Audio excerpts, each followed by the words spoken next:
ഞാനതിനൊന്നും അല്ല ഇവിടെ വിളിച്ചുകൊണ്ട് വന്നു. ഞാനൊരു തെറ്റ് തിരുത്താനാണ് അദ്ദേഹത്തെ വിളിച്ചിരിക്കുന്നതെന്നാണ് പറഞ്ഞു. അതായത് ഡൽഹി നായരെന്ന് പറഞ്ഞ് ഞാൻ പറഞ്ഞു.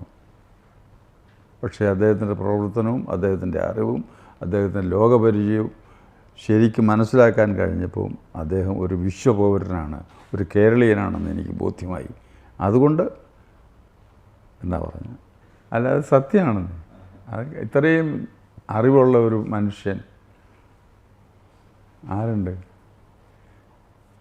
അതുകൊണ്ട് എനിക്ക് അങ്ങനെയുള്ള രാഷ്ട്രീയമൊന്നുമല്ല കേട്ടോ.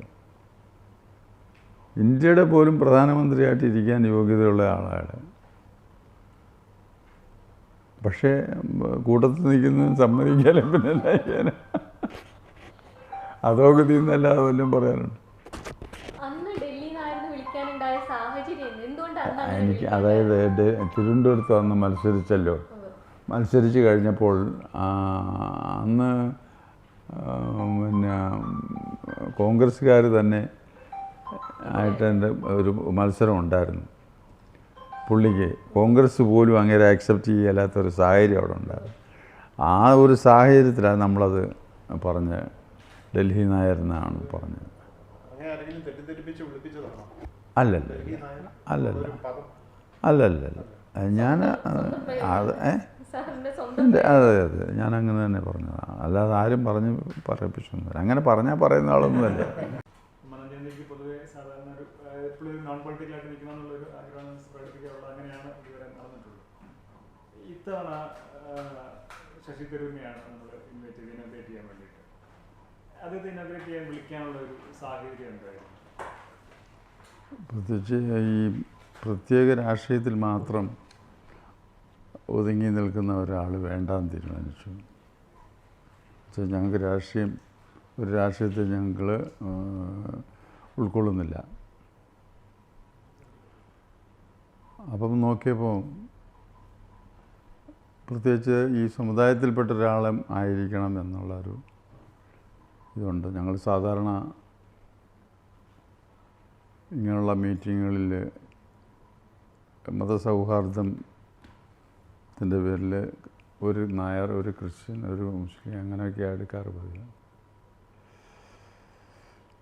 അപ്പോൾ അദ്ദേഹം ഒരു തറവാടി നായരാണെന്നും പിന്നെ അദ്ദേഹത്തിൻ്റെ കഴിവ്, അദ്ദേഹത്തിൻ്റെ ലോകപരിചയം അത് ഇവിടെയുള്ള നമ്മുടെ ആളുകൾക്ക് പകർന്നു കിട്ടിയാൽ അത് ഗുണം ചെയ്യുന്നുണ്ട്. ഇതൊക്കെയാണെങ്കിലും ശശി തരൂർ ഒരു കോൺഗ്രസ് MP കൂടിയാണ്, ഒരു കൃത്യമായ രാഷ്ട്രീയം ഉള്ള ഒരാൾ കൂടിയാണ്. അപ്പോൾ എങ്ങനെയാണ് നമ്മുടെ സമദൂര സിദ്ധാന്തവും ഈ രാഷ്ട്രീയവുമായിട്ട് ഒരുമിച്ച് എങ്ങനെയാണ് പോവുക? അദ്ദേഹം കോൺഗ്രസ് MP ആണ്, അത് ശരിയാണ്. പക്ഷേ ഇത് കോൺഗ്രസ്സിൽ അതിനകത്തുള്ള ന്യൂനതകൾ ചൂണ്ടിക്കാണിക്കുകയും എല്ലാ ജനങ്ങളോടും ചേർന്ന് നിന്ന് അഭിപ്രായം പറയുകയും പ്രവർത്തിക്കുകയും ചെയ്യുന്ന ഒരാളിനെ ആ രീതിയിൽ കാണേണ്ട കാര്യമില്ല. ഒരു കോമൺ മാനായിട്ട് കണ്ടാൽ മതി എന്നുള്ളതിനല്ല വിളിച്ചത്, കോൺഗ്രസ്സുകാരനായിട്ട് വിളിച്ചല്ല. ഈ ശശി തരൂരിനെ വിളിച്ചതിൽ മറ്റ് ചില കോൺഗ്രസ്സുകാരായിട്ടുള്ള നഗര സമുദായങ്ങൾക്ക് ഒരു കുശുമ്പ് കൊല്ലം തോന്നിയിട്ടുണ്ടെന്ന് തോന്നുന്നു. കാരണം രമേശ് ചെന്നിത്തലൊക്കെ ഇവിടെ വന്നിട്ട് ഈ പരിപാടിയിൽ പങ്കെടുക്കുന്നത് ഈ പത്മസമാധിയിൽ ഇത് നടത്തിയതിന് ശേഷം മടങ്ങിപ്പോയി.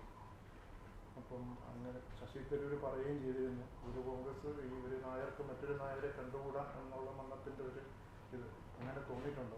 അങ്ങനെ എനിക്കത് ഫീൽ ചെയ്തിട്ടുണ്ട്. ചില ആളുകൾ അദ്ദേഹത്തിൻ്റെ പ്രസൻസിലൂടെ വരാൻ ആഗ്രഹിച്ചില്ല എന്നുള്ളത് ശരിയാണ്. ചില ആളുകൾ, ചില ലീഡേഴ്സ്, അത് അവരുടെ അല്പത്തരം എന്ന് പറഞ്ഞാൽ മതി. തരൂർ പറഞ്ഞൊരു സെന്റൻസ്, ഒരു നായർക്ക് മറ്റൊരു നായരെ കണ്ടുകൂടാ എന്ന് പറയുന്നത്, അതിലെന്തെങ്കിലും വാസ്തവമുണ്ടോ?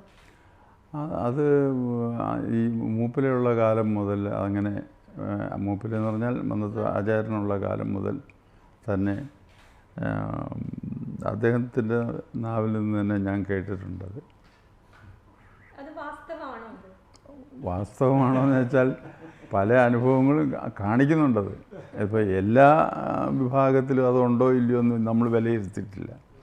നായരിലില്ല എന്ന് പറയാനൊക്കില്ല. പക്ഷെ അത് ഈ കോൺഗ്രസ്സുകാരായ നായന്മാർക്കിടയിലാണോ കൂടുതൽ? അല്ല, അതിപ്പം ഇവിടെ മുഖ്യമന്ത്രി സ്ഥാനത്ത് മത്സരിക്കുന്നവരുടെ എണ്ണം നോക്കിയാൽ അറിയാൻ പാടില്ലേ.